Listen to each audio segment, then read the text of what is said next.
probably picked the worst possible day to do this. It's Friday. That means it's garbage pickup day. We've got trucks running up and down the street. Being that it's Friday, all the neighbors cut their grass on Friday, so it's lawnmower wars. My neighbor across the street literally will cut their grass all day long. I'm not kidding, all day long. It's a husband and wife duo. They're great people, I love them, but Fridays, they go nuts with their lawnmowers. So what are we doing today? Well, I'll give you a little hint. See that right there? That right there is the adventure van, also known as the Predator van. Now, I have another YouTube channel. Some of you folks may know about it. Some of you may not. I've done a few videos on the van, but I've really never shown the viewers of this channel, all three of you, this van, my 2000 Dodge Ram 3500 that I got on Craigslist a few months ago. So, thought I'd just kind of walk you through it. It is the adventure van, and I'll be over time fixing it up and doing some things to it to make it campable, you know, hauling my kayaks, etc. So let's go take a look and I'll give you a quick tour. Also, after this video, we might call it Shaky Video Friday because I'll be hand holding most of this. I'm going to compete with the birds out here also, but this is it. This is the Adventure Outdoors adventure van, also known as the Predator van, because when I drive it around and people look at it, they look at me like I'm some kind of a predator. I would never park this van outside of a middle school because I know the police would probably be called immediately. In its former life, it was a telephone company van. I bought it from a guy who had actually painted it black. He tinted the windows. He installed the AC unit on top. So it began its life as a telephone company van. Right here is, I think it was a fiber optic van, and there's my reflection. I'll try to move out of the way a bit, but right there is a compartment where they kept a generator. So I think it was a fiber optic van.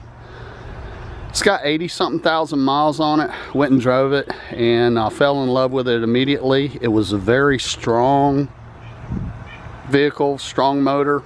I'm not sure, it might have, it's got the 5.6 liter off the top of my head.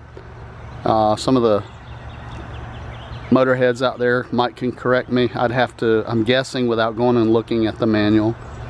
But it's a great little van. I enjoyed driving it on the 3500 chassis, so it sits up a little bit higher.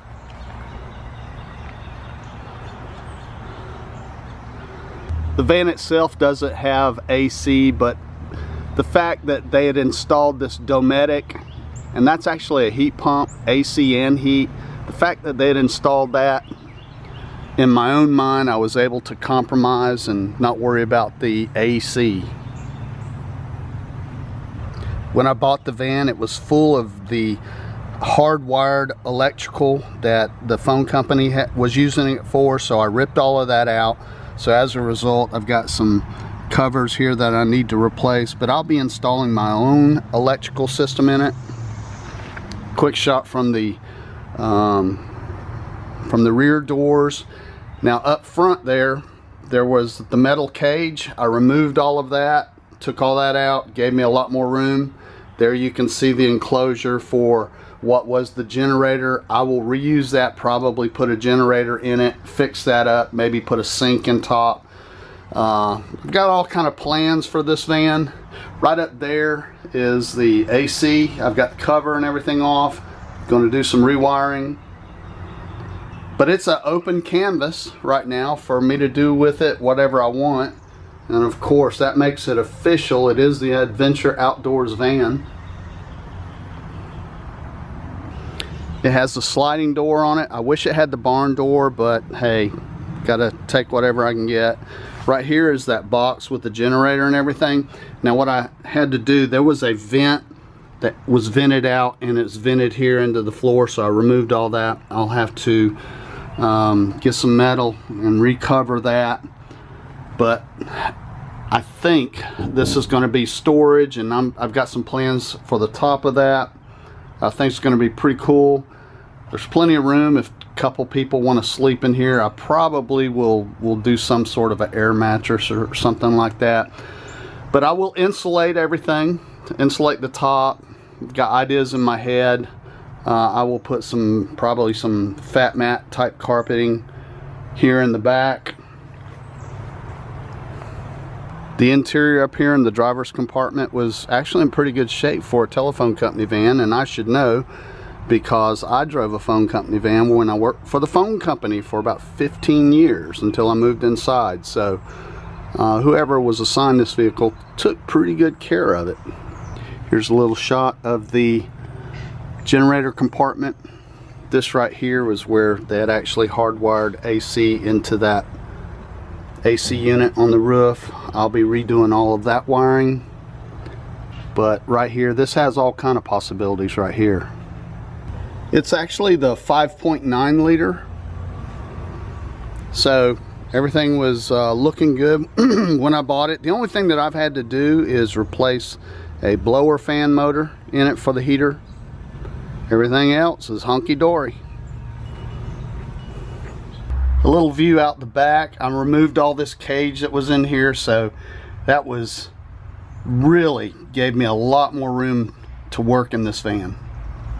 Probably the biggest reason I bought it is because it has a cassette player. I love technology, and that cassette player sealed the deal for me. Okay, y'all, that's it. A quick tour of the Adventure Outdoors adventure van, also known as the Predator van. And listen, if you see me out in this thing, don't be afraid. I don't mean any harm to your family or you, and please don't call the police on me, all right? Okay. Hey, I'm Steve. I'll see all of you in the next video.